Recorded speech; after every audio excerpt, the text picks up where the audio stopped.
Boa noite a todas e todos. Meu nome é Elton Moleto, estou como presidente do Digital Rights e estamos dando início ao nosso 44º Encontro de Direito Digital. Hoje, sobre o tema Direito Penal e Direito Digital, como se conectam. Do meu lado também está o Plínio Gazi, que é membro da diretoria do Digital Rights. Boa noite, Plínio, muito obrigado. E temos os nossos expositores. O Lucas... Boa noite, professor. Pois não? Boa noite. O senhor me deu boa noite e estava ruim o áudio. Agora eu estou retornando. Boa noite. Boa noite, Bruna. Muito obrigado. Que bom que você está com a gente hoje. Bom... Prazer é meu. O Lucas Maldonado, ele é advogado e consultor, sócio em Maldonado Latini Advogados, mestrando em Direito e Tecnologia e pós-graduado em Propriedade Intelectual e Novos Negócios, ambos pela FGV. Ele também é presidente da Comissão de Direito Digital e Compliance da 17ª Subseção da OAB São Paulo. É membro da ASP e da BPI. Também temos a participação do Ricardo Maimon Lauretti, que é advogado criminalista, sócio da DMA Advocacia. Ele é bacharel em Direito pela FAT Sorocaba e pós-graduado em Direito e Processo Penal pela Academia Brasileira de Direito Constitucional, a BDConst. Ele é professor de Direito Processual Penal, associado ao Instituto Brasileiro de Ciências Criminais, IBCCRIM, vice-presidente da Comissão de Advocacia Criminal e membro da Comissão de Direitos Humanos da OAB 24ª Subseção, desse 2019-2021, lá de Sorocaba. Ricardo, Lucas, sejam bem-vindos ao Digital Rights. Muito obrigado pela presença de vocês. Lucas, tem algum comentário inicial? Gente, boa noite a todos e todas que estão assistindo a gente. Boa noite para quem está assistindo à noite, bom dia para quem está assistindo de dia e boa tarde para quem está assistindo à tarde aí no gravado. Não tenho nenhum recado, só agradecer mesmo aí pela oportunidade da gente aprender e trocar ideias sobre esse tema que tem sido tão recorrente e é tão desafiador. Então, obrigado aí a você, Hélio, ao Plínio pelo convite, ao Ricardo pelo bate-papo. Obrigado, Lucas. Ricardo?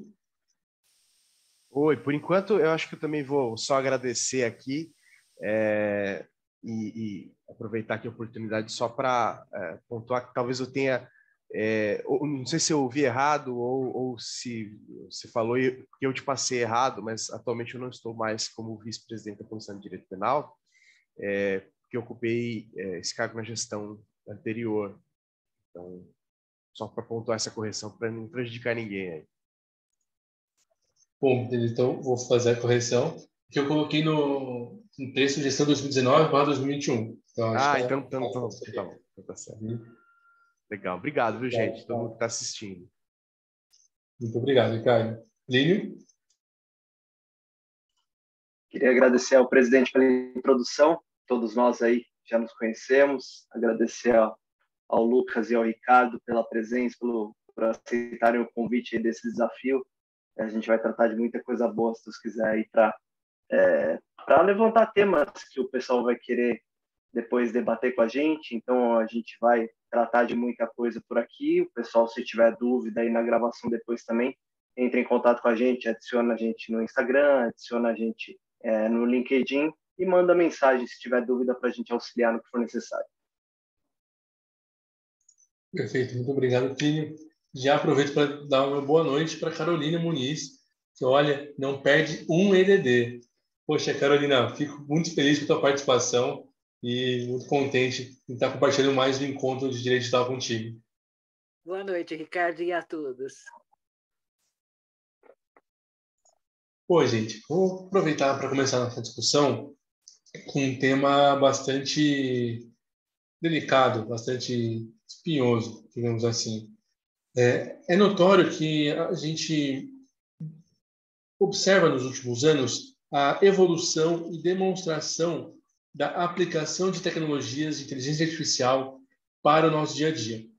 Seja efetivamente usar o reconhecimento facial para desbloquear o celular, eventualmente para desbloquear alguma outra trava de segurança em nossas residências, ou qualquer outro tipo, não seja, de retina, própria digital, para poder entrar, para passar pelas atraves, entrar pelo elevador. Então, a tecnologia se desenvolve cada vez mais para as nossas tarefas do dia a dia. Entretanto, a gente precisa tomar um cuidado e se atentar também à aplicação dela no mundo jurídico. Dito isso, e pautado pelo tema do nosso EDD, eu queria que vocês comentassem um pouquinho sobre a utilização de inteligência artificial para reconhecimento de suspeitos nos inquéritos policiais ou, eventualmente, em ambientes abertos. Beleza. Ricardo, posso começar com essa? Eu acho que o interessante desse encontro é que a minha experiência vai mais justamente nessa linha de tecnologia, né? E o Ricardo vai trazer aí muito bem essa questão na parte penal, né? Então, acho que é um super complemento. E aí, do lado da tecnologia, essa questão de uso enfim, de câmeras, de monitoramento, de vigilância e que tenham algum tipo de sistema de inteligência artificial embarcado nesses dispositivos, a gente entender antes de qualquer coisa se a gente vai aceitar isso, né? E se a gente já vem aceitando isso. A título de exemplo, a proposta ali da União Europeia, né, para a regulação de inteligência artificial, ela coloca alguns usos proibidos, né, de inteligência artificial. Ela faz uma classificação de riscos de inteligência artificial e ela coloca alguns usos proibidos. E entre eles está justamente o uso de câmeras de vigilância em ambientes públicos para identificação. Até tem algumas exceções, mas elas são super restritas. Então, quando a gente fala desse assunto, ele já é espinhoso por si só, porque você tem uma questão de permissão ou não, né? Se a gente vai aceitar isso ou não.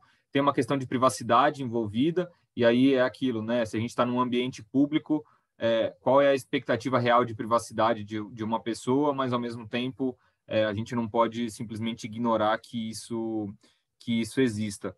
E talvez um terceiro ponto aqui é o que a gente até estava falando antes de entrar no ar aqui, é que no Brasil mesmo a gente já teve um caso mal sucedido ali de reconhecimento facial, né? Uma mulher no Rio de Janeiro foi reconhecida por uma câmera, a câmera apontou que ela era uma pessoa que estava sendo procurada, e aí quando ela foi levada para a delegacia, não era ela, né?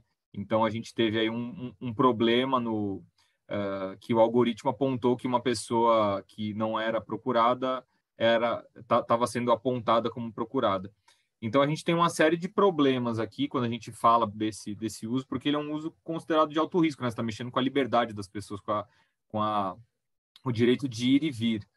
Quando obviamente, isso acaba culminando numa prisão. Então, acho que para a gente iniciar esse debate é isso. A gente está discutindo agora uma regulação de inteligência artificial aqui no Brasil e esse é um ponto relevante. A gente vai aceitar esse uso específico de inteligência artificial para vigilância e monitoramento?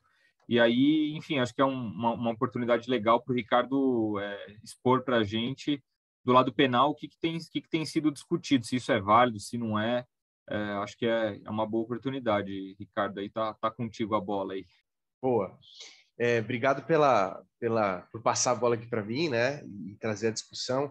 Eu acho que, só para a gente, eu sei que não tem, não é todo mundo que está aqui não se pressupõe que conheça direito penal e tal, então eu queria já desde o início só estabelecer uma premissa fática aqui da situação prática mesmo, o seguinte: hoje em dia é muito comum, por exemplo, a manutenção de bancos de dados assim paralelos, né, internos da polícia, de suspeitos, o que tem vários problemas, né?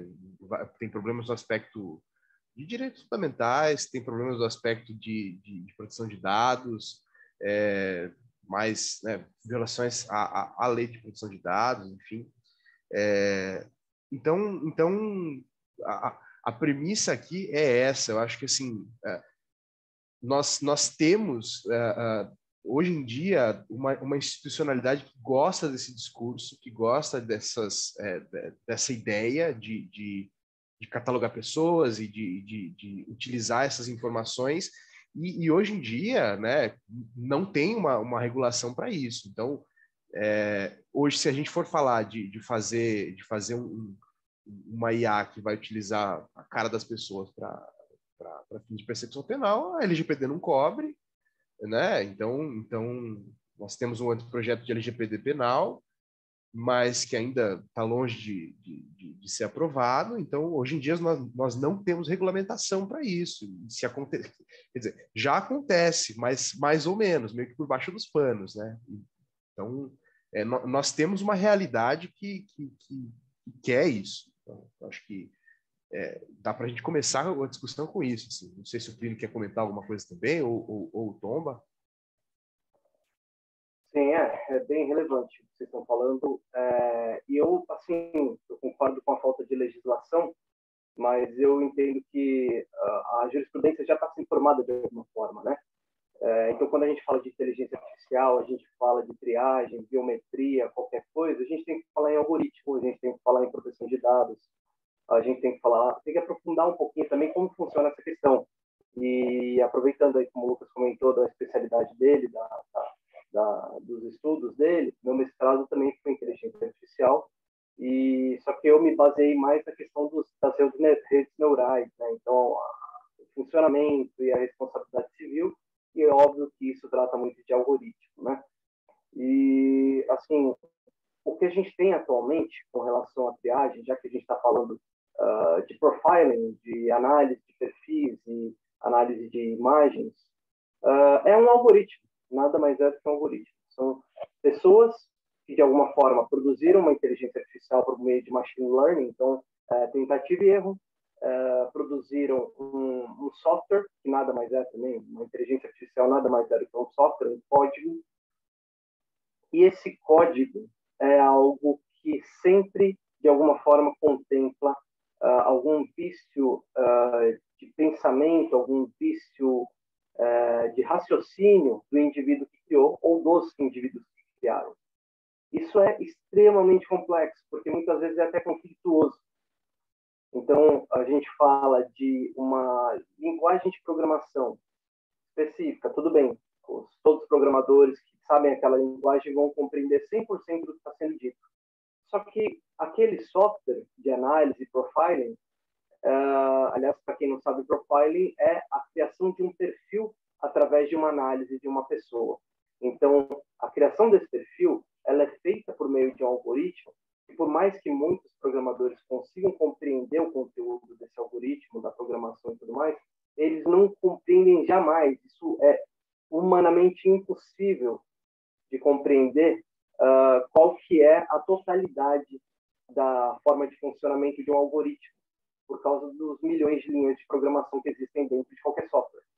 Então, a gente pensa no Windows, como é que você compreende tudo que acontece dentro do Windows? Cada setor programou algum tipo de função do próprio Windows.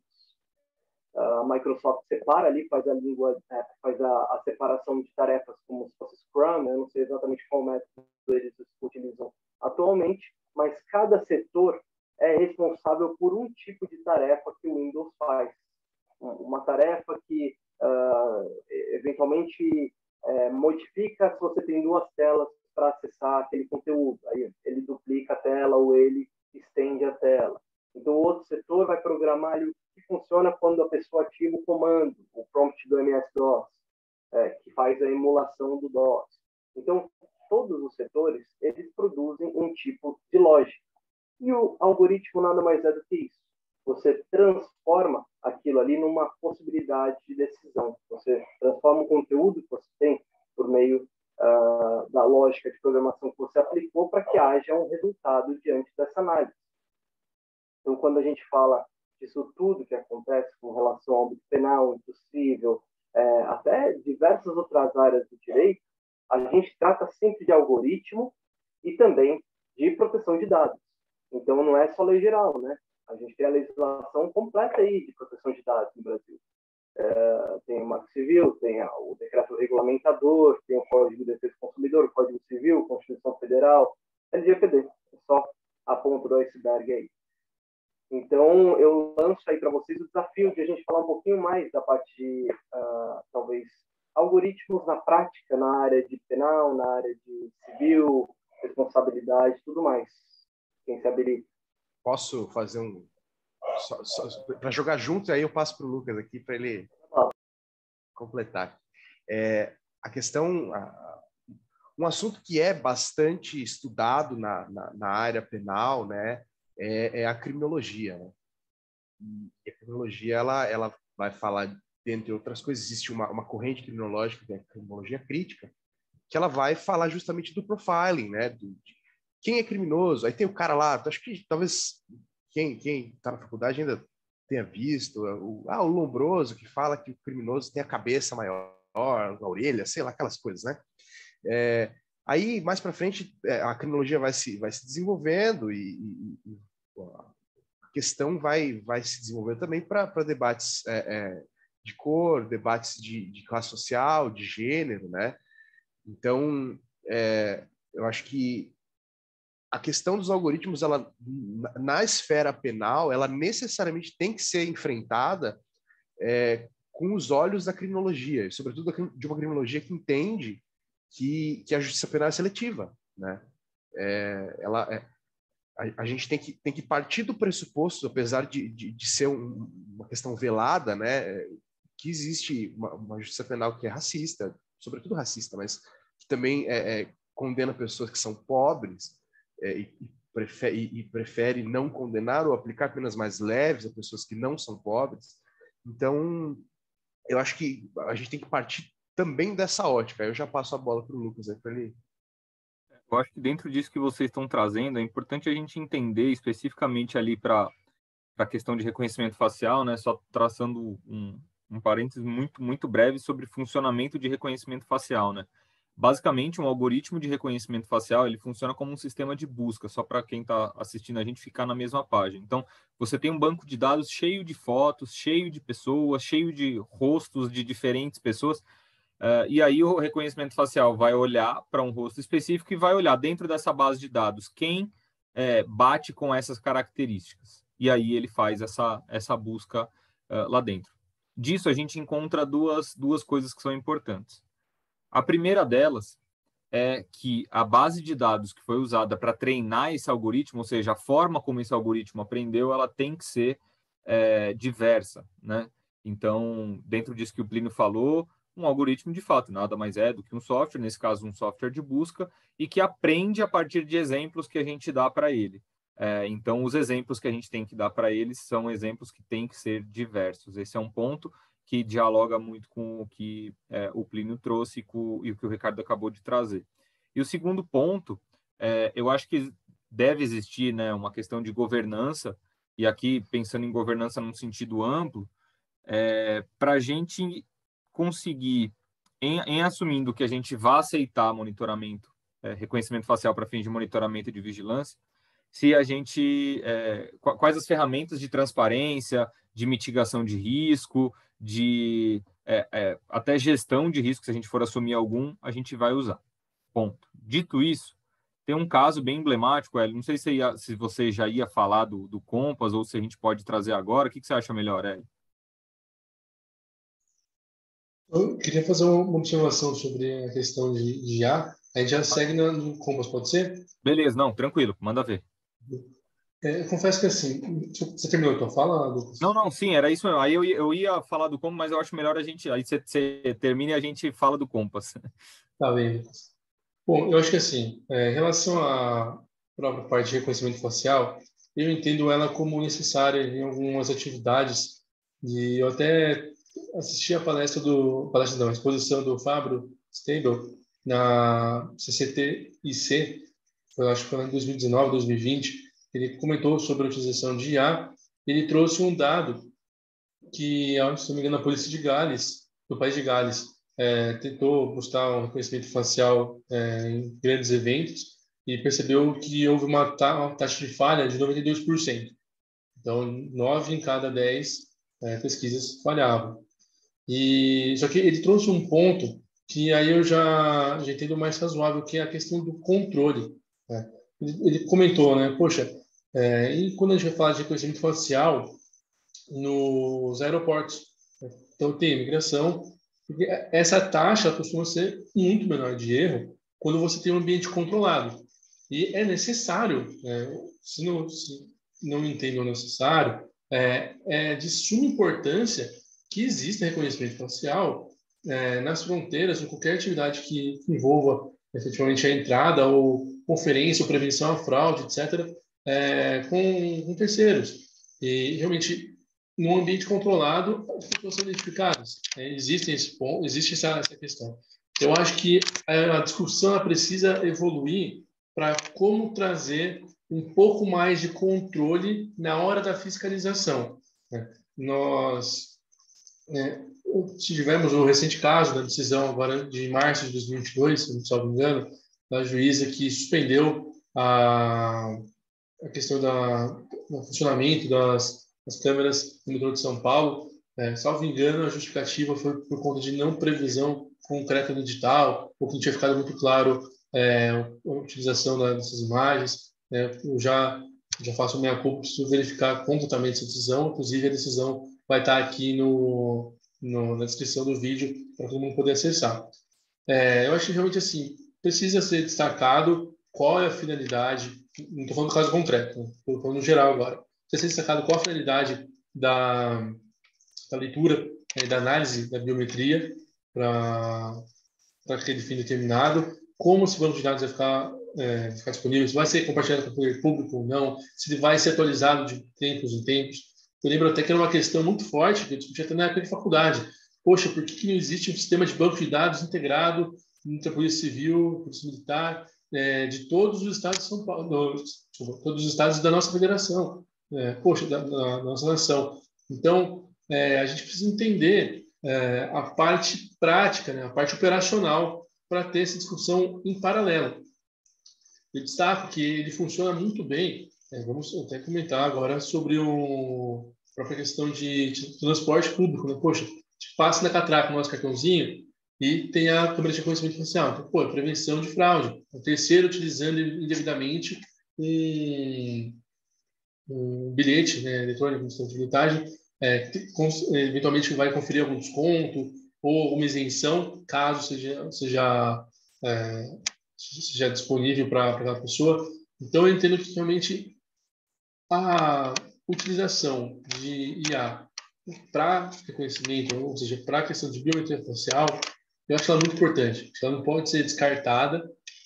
Precisa, sim, discutir sobre como ela vai aplicar, qual que vai ser realmente o banco de dados utilizado, com quem ele vai ser compartilhado, como que vão ser denunciadas as incorreções. Eventualmente, poxa, uma pessoa que tenha passado por uma mudança corporal mais drástica, se isso vai ser avisado ou não, como que isso vai ser comunicado, quem que vai ficar responsável. Eu acho que são questões que a gente precisa entender efetivamente a finalidade daquela utilização para, eventualmente, num segundo momento, discutir se é legal ou não para aquele caso concreto. Era essa a consideração que eu queria comentar. Alguém tem mais alguma coisa para falar sobre isso? A gente pode passar para o Eu acho que isso vai muito de encontro a isso que a gente está falando, questão de transparência e uma questão de governança. Então, transparência para quem está sendo afetado por essa tecnologia, entender de fato por que ele está sendo afetado, em que medida ele está sendo afetado e assim por diante. E governança desde o momento zero. Então, é o que você falou, a gente vai usar, ok, então quais medidas para reduzir os riscos para direitos fundamentais a gente está usando? Então, vai ter supervisão humana? Vai ter uma revisão por um ser humano? O algoritmo aqui apontou que o Plínio está sendo procurado. Então, quem vai confirmar isso? Vai ser um ser humano? Vai ser um policial? Porque, assim, um ponto muito importante disso, na minha visão, pelo menos, é que a IA ela não pode ser uma tomadora de decisão. Ela tem que ser uma ferramenta de apoio para a tomada de decisão. Ela tem que ser um auxílio. Então, vamos só tirar desse contexto de reconhecimento facial e pensar num diagnóstico. Vamos supor que a gente desenvolveu um algoritmo que traça diagnósticos. Ele analisa uma imagem e ele traça o diagnóstico. Ele fala, olha, essa pessoa tem um potencial de ter câncer aqui. Isso aqui me parece que é uma imagem de uma pessoa com câncer. Antes da gente dar esse veredito, uma pessoa, um médico especializado, ele tem que olhar para aquela imagem e falar, olha, realmente, a IA está certa, a pessoa está com câncer, então tem que ter uma revisão humana.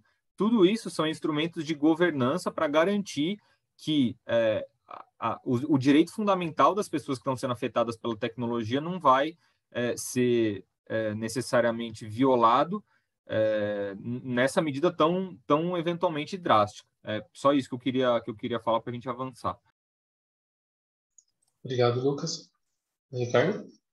Deixa eu fazer uma pontuação aí, exatamente nisso que o Lucas está falando, que é o seguinte, justamente do fato você usou a palavra decisão e me remeteu aqui, a instituição, inclusive, desse tipo de ferramenta, a gente tem que pensar que, por ser uma ferramenta que afeta direito fundamental de maneira profunda,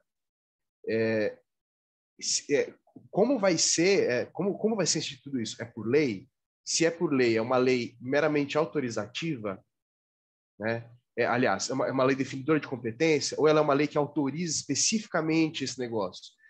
E outra, essa lei ela vai tratar de maneira específica qual é a atuação, qual a finalidade que esses dados vão ser utilizados?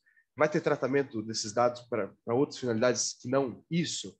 Né? Vai ser disponibilizado para terceiros? Eu acho que precisa de uma autorização judicial, essa lei vai falar disso, para usar esses dados no processo penal, por exemplo.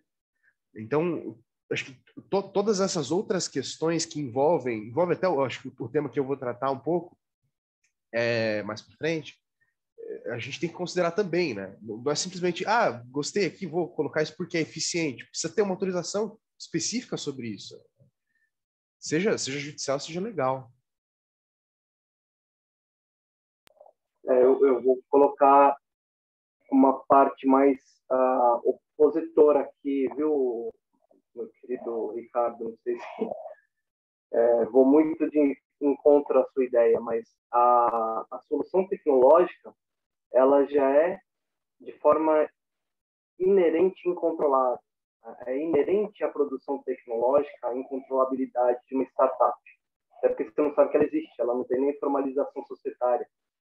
Então, como surge um algoritmo? Surge de todo lado do mundo. Todo mundo está produzindo um algoritmo, seja um algoritmo específico para minerar Bitcoin, até um algoritmo que vai vender depois para a polícia ali para criar perfis.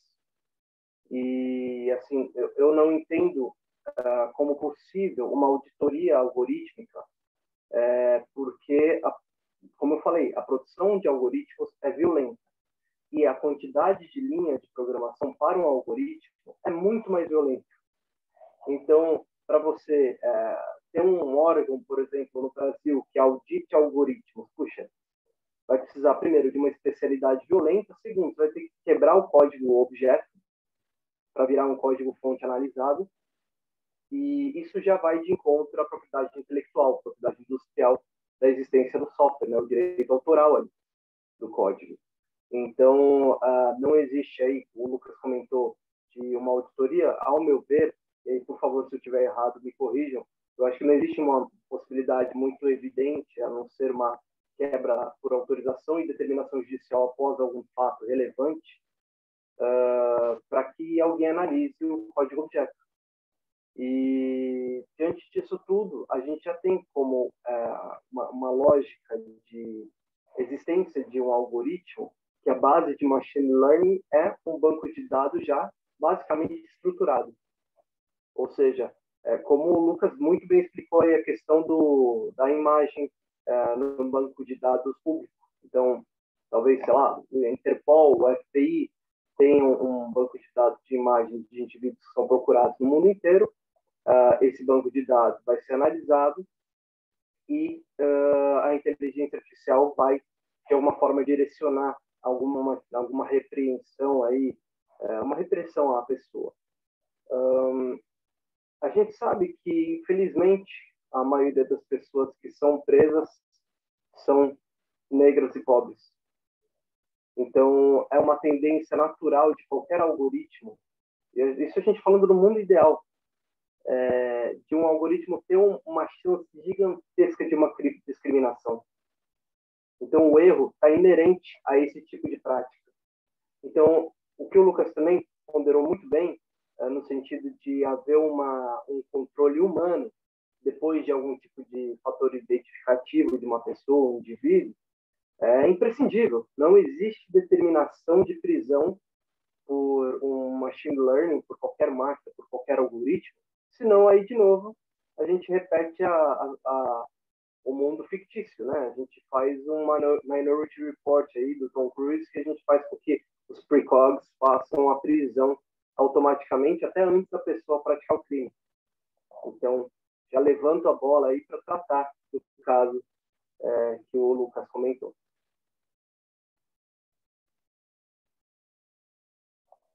Nossa, a primeira vez que eu assisti Minority Report na Globo, eu fiquei de cara. Nossa Senhora. E, poxa, lá, acho que foi uns 10, 12 anos, e já era o auge de um filme de ficção científica. E, pô, com menos de 15 anos aí de lapso temporal, te vê que não é tão ficção científica assim. Lucas, vamos conversar um pouquinho sobre o caso Compass? O que você pode falar para a gente sobre ele? Pô, legal. Eu acho que o caso Compass, ele ilustra bem tudo isso que a gente está falando e vou tentar ser o mais breve possível aí, até para não atrapalhar a outra exposição que o Ricardo vai trazer do outro cinema, que também é super interessante. Então, assim, basicamente, o Compass, ele é um sistema que, alegadamente, muito utilizado por várias cortes nos Estados Unidos, tá? Que, alegadamente, ele consegue fazer uma previsão sobre a possibilidade de reincidência de uma determinada pessoa, certo? Então, na teoria, o que a desenvolvedora, né, o que a empresa que desenvolveu fala é que ela consegue prever a possibilidade, a probabilidade de uma determinada pessoa que está presa dela ser reincidente e, a partir daí, o algoritmo indica ou não se essa pessoa poderia ter direito à liberdade condicional, né? E aí o que acontece no fim das contas, assim, só para a gente resumir a história, acaba que o Compass ele foi desenvolvido em 2016, né? E a ProPublica, que é uma instituição que estuda muito essas questões de tecnologia, depois eu vou deixar o link desse estudo e aí compartilhar com o pessoal. Acho que é bacana. Eles fizeram uma análise do Compass e basicamente o que ficou comprovado é que a probabilidade de réus negros serem incorretamente classificados como de alto risco de reincidência era muito maior do que de réus brancos. E de outro lado, os réus brancos eles eram mais prováveis do que os réus negros de ser incorretamente sinalizados como de baixo risco, ou seja, o algoritmo olhava para uma pessoa negra e colocava automaticamente ela como de alto risco, enquanto ele olhava para uma pessoa branca e colocava ela como de baixo risco. Só para trazer um número, a pesquisa mostrou que 45% dos negros apontados pelo Compass como de alto risco de reincidência não voltaram a cometer crime em 2 anos depois da pesquisa. E para pessoas brancas esse número foi de 23%, ou seja, quase a metade. Então, isso mostrou que essa ferramenta ela tinha um viés racial. E aqui, qual que é o ponto importante que é muito, muito, muito relevante que todos entendam? O algoritmo por si, ele não é racista, ele não é sexista, ele não é enviesado. Ele apenas reforça ou mostra para a gente, ele joga luz para um viés que já existe na base de dados que foi usada para treinar o Compass. E qual que foi a base de dados usada para treinar o Compass? População carcerária norte-americana, lá dos Estados Unidos, que é majoritariamente de pessoas negras. Então, por lógica, o algoritmo classifica pessoas negras como pessoas de maior risco de reincidência. E não bastasse isso, depois, eu vou mandar também para vocês aí, eu vou fazer algumas perguntas para vocês que as pessoas que são submetidas ao Compass têm que responder, os presos que são submetidos ao Compass têm que responder. Uma pessoa que está com fome tem o direito de roubar? É uma pergunta que, no fim das contas, se você parar para pensar, ela não tem uma resposta objetiva sim ou não, porque ela é muito contextual, mas ela é uma pergunta que está lá no formulário do Compass. Além disso, eu nunca me senti triste eu nunca me senti triste por coisas da minha vida. Essa é uma outra pergunta que está lá no Compass. Além disso, com qual frequência você se sente chateado? Com quanta frequência você mal tem dinheiro para se manter? Então, assim, são perguntas que no fim do dia você olha que você verifica que tem um cunho social para classificação social muito alto. E que no fim do dia, será que elas são relevantes para fins de classificação de nível de reincidência. Então, para já passar a bola aqui, o que a gente vê é que o Compass, ele muito provavelmente tem uma base de dados uma base de dados de treinamento muito mal feita, pouco representativa, e é daí que vem esses vieses. E 2, o formulário que é usado para medir isso tem questões sociais muito complicadas. Ele pergunta também, quantos dos seus amigos já foram presos? Será que isso fala mesmo o quanto que uma pessoa tem chance de reincidir ou não?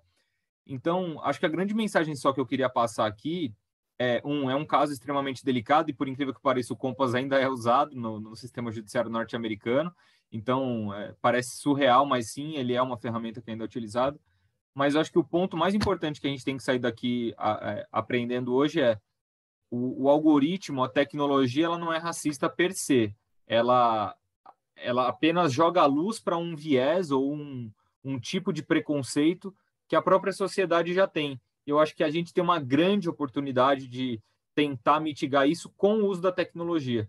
Às vezes o raciocínio que a gente tem é o inverso. Não, a tecnologia vai jogar luz, então vamos parar de usar ela porque isso vai causar um problema grande. Eu vejo pelo contrário. Então vamos tornar essa base mais diversa, vamos treinar esse algoritmo de uma maneira melhor, porque a gente pode ter uma boa ferramenta aqui de auxílio, né? Desde que ela seja muito bem usada e que, de novo, a gente tem instrumentos de transparência e de governança, e aqui, obviamente, governança de dados, né? Base de dados representativas, para treinar esse algoritmo. Mas, basicamente, é isso que o Compass faz.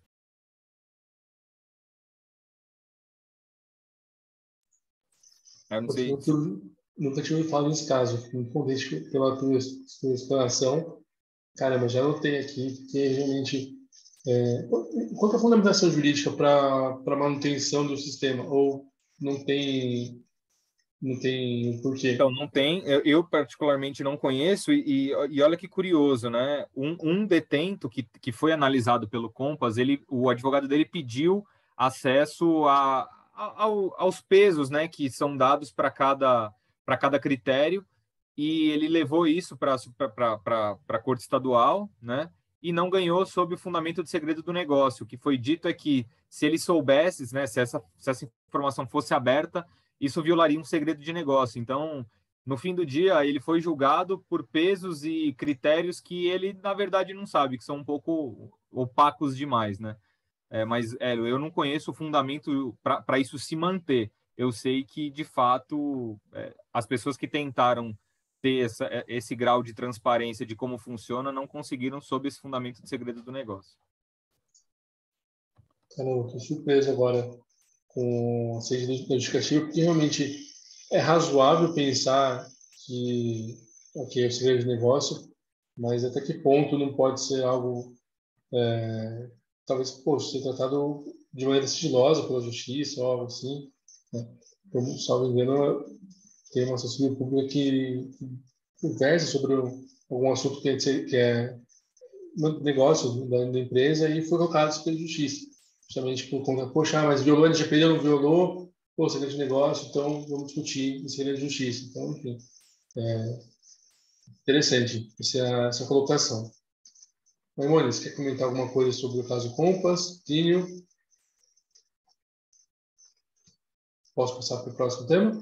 Não, bom, desculpa, eu acho que está com um tempo muito curto, eu gostaria muito de falar, mas eu vou me limitar aqui super curto para deixar o espaço para o Maimone, mas para quem tiver interesse em conhecer um pouquinho mais sobre o funcionamento do Compass, eu acabei de mandar um link aí no chat, que trata um pouquinho mais sobre as livrarias, as bibliotecas do funcionamento do algoritmo, né, do software, porque assim que ele funciona, ele vai chamando, determinando call to actions para algumas livrarias de questionamentos e de cruzamento de dados. Então, é muito interessante esse site aí para quem tiver interesse.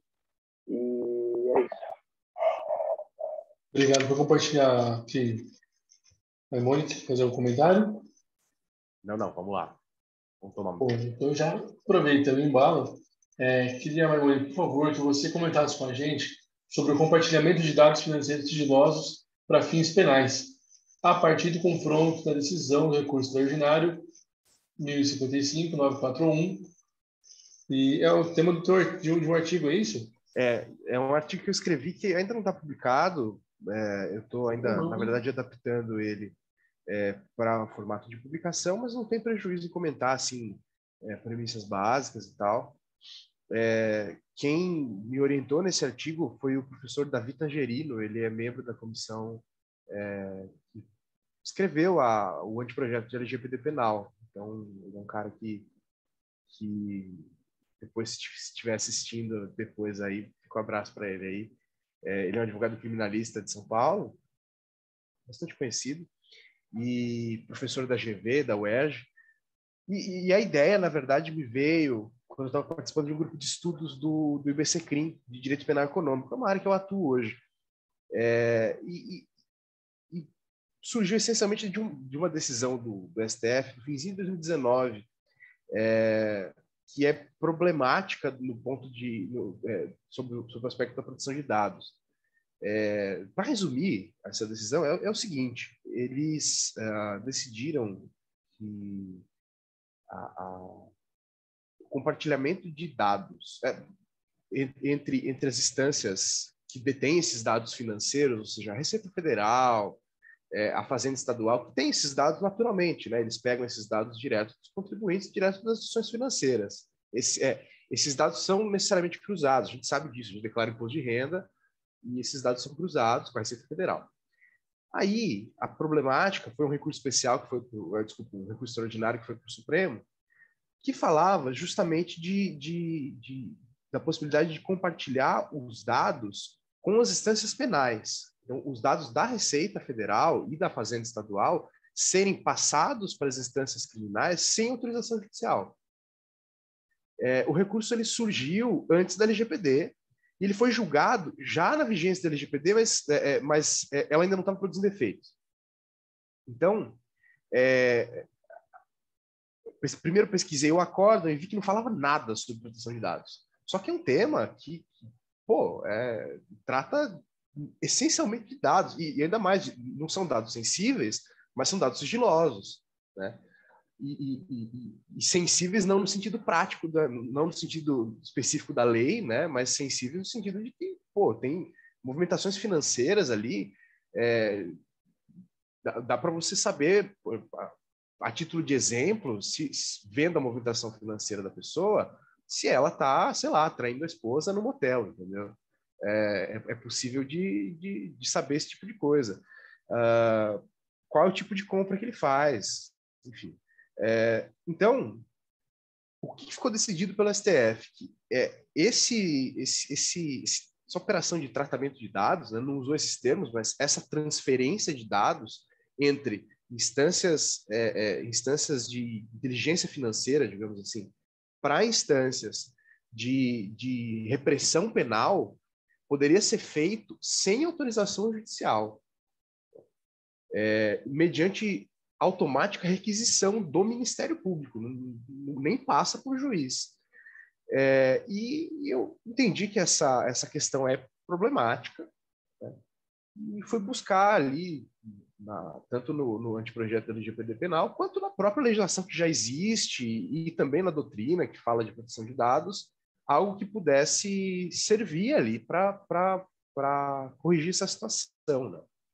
Então, assim, primeiro trazendo esse problema, eu não sei se vocês querem comentar alguma coisa, ou eu sigo apontando mais alguns temas, só não quero que vire um monólogo.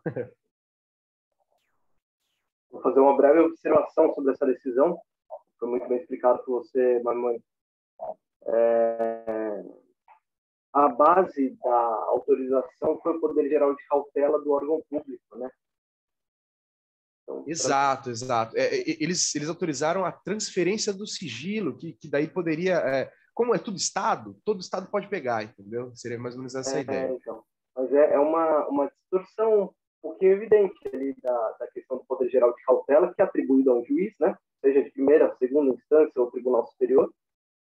Mas então agora o Ministério Público, todo mundo tem o poder geral de cautela. Eu acho muito temerário. Acho extremamente temerário para qualquer quebra de sigilo. E até para intuitos pessoais de qualquer pessoa, que a gente já viu acontecendo na Receita Federal, por exemplo, para fins políticos. Então, é extremamente temerário. Isso é uma invasão total ao sigilo fiscal ali, a própria privacidade do indivíduo. Mas acho que a decisão tem muito mais coisa ali para debater, até porque foi muito bem elaborada, deve ter 40 páginas, eu não vi exatamente quantas, mas tem diversos pontos ali que são extremamente sensíveis ao debate, né? Mas, ao que tudo indica, foi determinado dessa forma para um tipo de contribuição maior e liberdade maior para os órgãos ali que estavam envolvidos no caso. Mas, enfim, eu não sei exatamente qual foi a conjuntura. Então, né, eu não sei se o Lucas quer falar, o caso em específico, ele tratava é um caso político, né, ele tratava do sigilo de dados do Flávio Bolsonaro. Então, teve toda essa questão envolvendo né, senador, filho do presidente, o senador, né, nunca sei, são três, difícil de lembrar, mas filho do presidente e tal. Então, teve toda uma questão assim, e foi autorizado que se fizesse esse compartilhamento de dados com as esferas de persecução penal também. E assim, a primeira coisa que eu consigo pontuar aqui num tema bem de proteção de dados mesmo, raiz, assim, né, que vem do Civil, a gente pode aplicar aqui, que é a finalidade do tratamento desses dados. Esses dados foram coletados, né, para fins de fiscalização tributária, né? Foram coletados para fins de arrecadar imposto, não para fins de persecução penal, seja para um crime econômico, né? Que sei lá, uma sonegação fiscal, seja um delito de outra natureza, né? Porque se está tendo esse livre compartilhamento, eu posso usar para qualquer coisa, né? Pelo que entendeu a decisão. Então, eu acho que isso gera um cenário, né, que eu fui pesquisar, um penalista que escreveu, inclusive, alemão, Luiz Greco, mas ele tratando exatamente desse tema parecido, que é um cenário de unicidade informacional, né? A gente tem um controle da informação na mão do Estado que inviabiliza a autodeterminação informativa. Você não tem noção de para onde foram os seus dados. Eles foram espalhados em instâncias que você nem sabe quais são, né? Ele até menciona, ele menciona que a pessoa vira uma pessoa de vidro, completamente. A pessoa é transparente, quando na verdade a pessoa deveria ser opaca, né? Então a gente tem para trazer de novo lá da criminologia, né, a gente tem o panóptico do Foucault, mas a gente tem um panóptico de dados. Assim. O Estado tem todos os dados, ele consegue saber tudo da sua vida e você não consegue ver o que o Estado sabe. Então é uma questão bem problemática. Assim, né? É curioso notar que não sei se foi exatamente pouco tempo depois, mas algum tempo depois o próprio STF reconheceu, né, naquele julgamento do caso do compartilhamento de dados com o IBGE, a autodeterminação informativa e a proteção de dados como direitos fundamentais autônomos, antes mesmo da proteção de dados ter sido incluída lá na Constituição, como foi em fevereiro desse ano, mas acho que vai muito de encontro ao que você falou, o mesmo STF, e aqui sem uma crítica política, mas sim uma crítica jurídica à decisão, que, enfim, reconheceu o direito à autodeterminação informativa nesse caso do IBGE, mas, enfim, essa decisão, no mínimo, polêmica aí com relação ao compartilhamento de dados financeiros. Então, acho que vai muito nesse sentido. Eu gostei muito dessa questão que você falou da autodeterminação informativa, né? Até pela origem dela, lá do Tribunal Constitucional Alemão e tal. Tem muito, quase que uma ironia, né, para falar. Do caso do censo, né, do censo alemão. Eu menciono ele, inclusive, no artigo, e de fato, é daí que vem toda a discussão mesmo, né? E o STF, acho que foram 6 meses depois, deram essa outra decisão. A LGPD já estava mais em pauta, né? A questão da proteção de dados já estava mais em evidência. A decisão que eu comentando do compartilhamento é do fim de 2019. E essa acho que é do meio de 2020. Essa foi depois que a pandemia já estava rolando, porque foi inclusive um caso que o compartilhamento tinha sido determinado pela, pela desculpa ou pela finalidade de monitorar se as pessoas estavam saindo de casa ou não, né?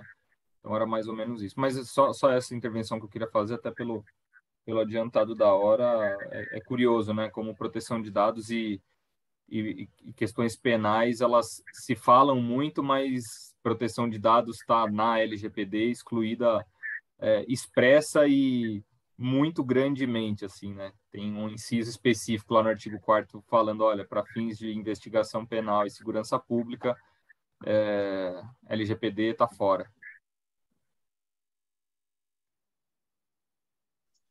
Eu tenho um pedido para fazer para você.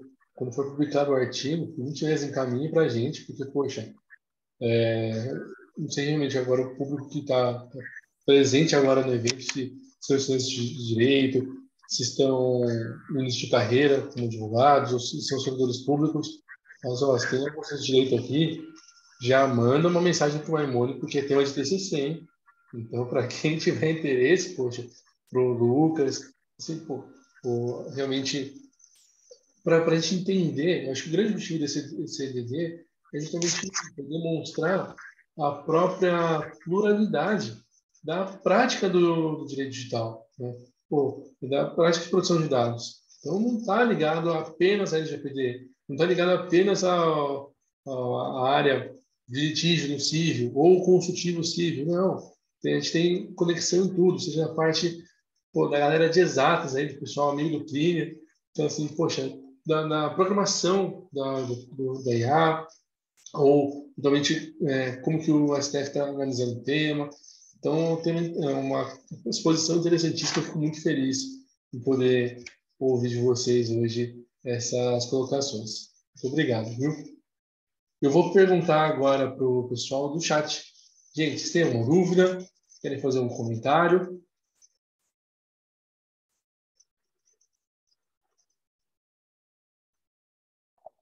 Acho que a Eliana tinha levantado a mão e a Carol abriu a câmera. Ela talvez queira falar, que era uma delas queira falar. Tá bem. Carol, você quer falar? Não? Carolina. É que tá tanto tempo com a gente aqui que já chama de Carol. Mas, poxa, ó, Carolina, eu acho que ela já bateu um ano de Star Rise. Quase isso. Não perco nenhum. Muito obrigado, viu, Carolina? Eliana, você quer falar alguma coisa? Você tem algum comentário?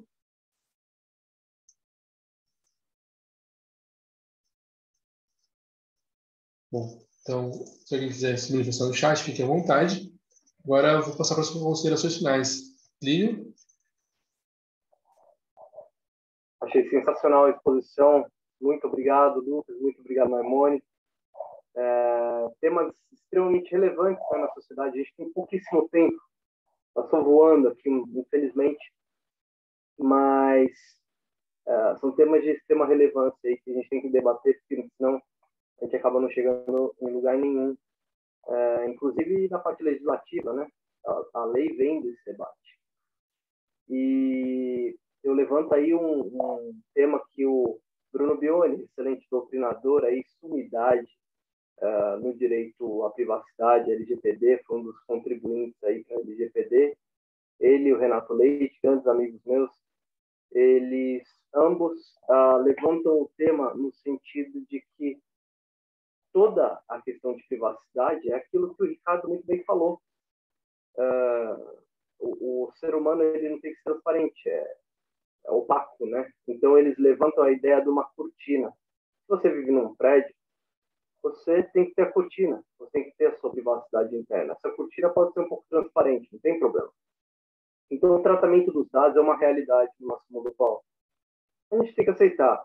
A maioria das pessoas já aceitou e abriu mão, mas a ideia não é abrir mão 100%. Tem que aceitar e trocar o dado pelo que ele vale, né? Que vale muito.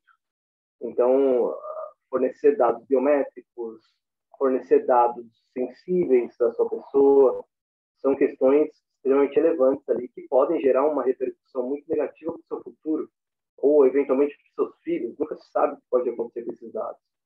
Então, desde cortar uma carta que você recebeu com seu nome completo, rasgar de uma forma efetiva, assim como você faz com cartão de crédito, vale pensar da mesma forma quando você está tratando de dados. Então, você vai entrar num site, colocar seu nome completo, seu CPF, seu RG, ou alguma questão complementar.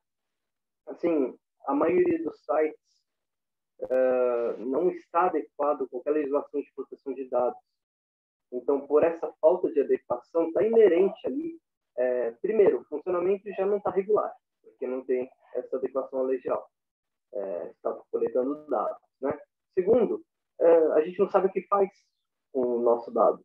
Então, pode muito bem cruzar dados com outras plataformas, assim, inúmeras. Assim como foi feito no caso do Cambridge Analytica, no caso do Facebook, que acabou afetando, assim, ninguém sabe ao certo qual foi a magnitude da afetação ali na eleição presidencial que elegeu Trump. Então, minha cachorrinha latiu. Mas, e assim, é extremamente sensível, porque as pessoas entregaram os dados de uma forma tão efetiva e tão tranquila que aí acabou fazendo com que depois as publicidades fossem relacionadas a um fator determinante que modificasse, inclusive, a crença política dessas pessoas que são indecisas. Então, puxa, vale demais os dados, assim como vale a imagem, vale tudo, né? Então, é importante que isso seja muito bem ponderado também por quem está produzindo algoritmo, por quem está produzindo software, e ainda mais pelas autoridades que estão implementando esse tipo de sistema em todo tipo de decisão. Então, puxa, poder geral de cautela, como a gente falou, podia ser mantido da mesma forma como né? Principalmente no processo civil. Você quer acesso aos dados? Não tem problema, você solicita, você faz um requerimento formal numa ação judicial, e você, eventualmente, tiver subsídio, tiver provas contundentes, ali tiver um motivo justo, uma razão justa, você pode ter acesso a isso depois de uma quebra de sigilo. Assim como é feito pelo Marco Civil, no caso do artigo 15, artigo 13, provedor de conexão, provedor de aplicação. Mas se não for dessa forma, é extremamente temerária a aplicação do direito, porque não tem segurança jurídica de nada. Então, eu entendo que toda essa tecnologia, por mais benéfica que seja, ela tem que ser aplicada com muito cuidado e muito carinho, e com muita parcimônia também, porque na hora da aplicação final, quem tem que avaliar é uma pessoa qualificada para isso. Então, um policial qualificado, um delegado qualificado, um juiz qualificado para a parte tecnológica, enfim, é extremamente sensível, né? Mas muitas das provas, muitas das questões relacionadas à tecnologia que dão andamento no direito, elas podem muito bem ser invalidadas em seguida. Então, uma prisão, por mais que seja efetivamente a pessoa que foi identificada por uma inteligência artificial, puxa vida, qual é a certeza de que aquilo não pode ser invalidado porque a coleta da prova foi feita de uma base de dados assim, não pública? Então, você pode invalidar tudo porque a raiz da captação da informação não foi lícita. Então, é muito, muito complicado se for mantido dessa forma, sem qualquer controle governamental, controle efetivo de um ser humano na ponta. Mas é isso. Obrigado a todos aí. Foi excelente o debate. Muito obrigado, Pedro, pelas considerações. Poxa, ó, e você falando aqui, caramba, se o Marco tivesse disponibilidade hoje, ia estar pirando no tema também. Espero, ó, Marco, já que você está assistindo pelo YouTube depois, a próxima espera você aqui, hein? E vai chamar uma galera para ter um debate de alto nível como foi hoje. Maimone? Bom, gente, seguindo a linha do que o Bruno estava falando, né, eu acho que o que eu poderia dizer aqui de considerações finais é o seguinte: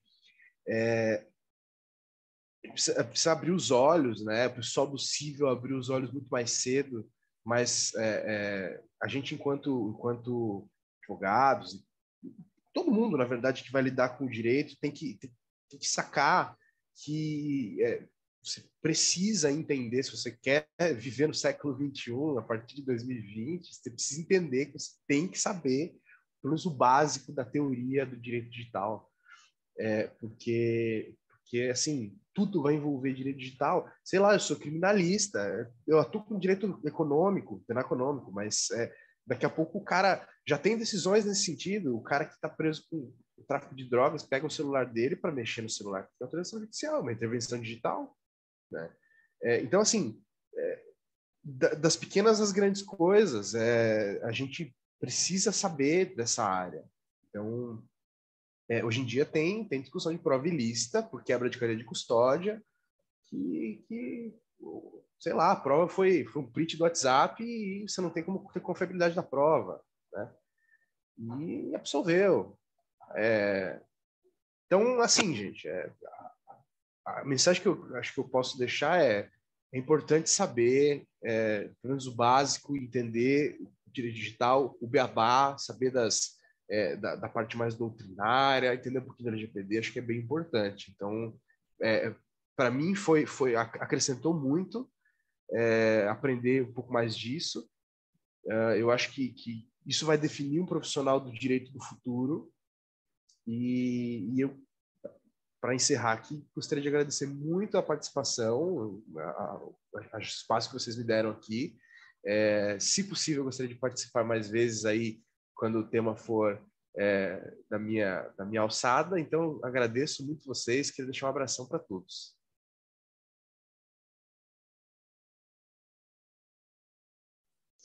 Muito obrigado, Bruno. Obrigado pela tua colocação. Lucas? Legal, gente. Então, para não alongar muito, queria agradecer novamente aí pelo convite. Acho que saímos com muita informação hoje, muita informação de qualidade, e só reagindo muito rápido ao que o Pedro trouxe. Eu acho muito interessante essa analogia da cortina, porque ela reflete exatamente, né, o que a gente espera, e é por isso que privacidade e proteção de dados são coisas diferentes. É por isso que não dá para a gente falar que é a mesma coisa, justamente porque a gente ainda tem que ter um ambiente no qual a gente tenha ali a nossa cortina fechada e não permita que as pessoas invadam esse nosso espaço. Então, muito interessante as reflexões daqui hoje. Agradeço demais mesmo pelo convite, pela oportunidade de estar aqui com vocês hoje. Agradeço a todo mundo que ficou com a gente, quem está assistindo no YouTube, e fico absolutamente à disposição aí para a gente bater mais papo, trocar mais ideia. Falo que sempre que eu venho falar, eu acabo mais aprendendo do que passando conhecimento, porque é uma pluralidade, uma diversidade, uma pluralidade tão grande de ideias e de pessoas que eu acho que isso é fundamental. Você falou uma coisa muito bem, né? Que a gente não tem um campo de atuação específico no direito digital. Eu acho que a grande característica dele é isso, a multidisciplinaridade dessa matéria. Então, muito obrigado mesmo pelo convite de hoje aí. Espero que a gente possa estar junto em outras oportunidades também. Obrigado, Lucas. Bom, eu preciso agradecer imensamente ao Ricardo e ao Lucas por aceitarem o convite. Poxa, eu lembro que lá atrás a gente estava discutindo se ia ter um tema de direito penal, quando ia surgir. Poxa, eu lembrei do Maimone, que Maimone já me salvou de cada prova de processo penal na faculdade, que faltava meia hora para começar a prova. Maimone do céu, me explica isso aqui. E o Maimone era um ano mais novo que eu na faculdade, mas já era servidor público, então arrebentava na parte de processo penal. Eu falei, meu Deus do céu, me salva aqui que eu ajudo direito ao trabalho. Mas brincadeira à parte, poxa, é uma pessoa que eu tenho como referência fortíssima de direito penal, de processo penal. Fiquei muito contente quando eu comecei a ver, através de acompanhar a trajetória mesmo, a carreira, ele começou a se voltar também para o digital. Então, poxa, fico muito contente, Maimone, por você ter aceito o convite. E com certeza, nos próximos eventos que vão de direito penal, a gente vai chamar você, vai chamar o Lucas, porque não envolve apenas só direito penal. Poxa, e aqui, Lucas, eu faço o meu agradecimento ao Plínio e ao Marco por indicarem você, porque, poxa, que aula que vocês deram hoje. Assim, é legal porque a gente que é mais direito, a gente percebe até o jeito de falar de quem é uma pessoa que vai mais no sentido de estudar a doutrina, de elaborar texto, etc., do pessoal que está ali na prática mandando a petição, mas assim, da forma como coloca. de um jeito tão didático que, poxa, vocês hoje, Ricardo, Lucas, arrebentaram na explicação. Eu que não atuo em direito penal, realmente, como o Lucas comentou, poxa, não sei nem endereçar a peça, e realmente, peça penal não deixa comigo, não. Deixa possível. Se o público, tá tudo bem. Mas, poxa, eu fico muito contente em poder encerrar a noite de hoje aprendendo um pouco mais sobre o foco penal no assunto. Também a questão da analogia à cortina, a própria analogia, a questão da pessoa não ser transparente, mas sim ser opaca. Já anotei essa frase aqui para poder utilizar, achei incrível. E eu quero só agradecer realmente também a você, espectador, tanto no YouTube, quanto a Carolina, quanto a Graziele, o Francisco, a Bruna, a Laís, a Eliana, a Regiane, que comentaram inclusive aqui no chat. Então, poxa, muito obrigado, Francisco. Um abraço pessoal de Sorocaba, com o Maimone. Muito obrigado pela possibilidade de estarmos hoje juntos. E nós, do Digital Rights, aguardamos você no nosso próximo encontro de Direito Digital, o último do semestre, que vai ser no dia 28 de junho de 2022. O tema vai ser lançado nos próximos dias, então nos acompanhe no Instagram, @digitalrightscc de Association. Lá na última foto vocês vão encontrar também o Instagram do Plínio, do Lucas e do Maimone, para eventualmente quiserem conversar com eles em privado, mandarem alguma mensagem, questionarem algum ponto que foi falado ou aprofundar o assunto, fiquem à vontade. Nós, Digital Rights, estamos muito felizes com a sua participação e conte com a gente para divulgar, para propagar informação de alto nível para todos. Uma ótima noite a todos, uma boa semana e até a próxima. Muito obrigado. Tchau, tchau, gente. Muito obrigado pela atenção.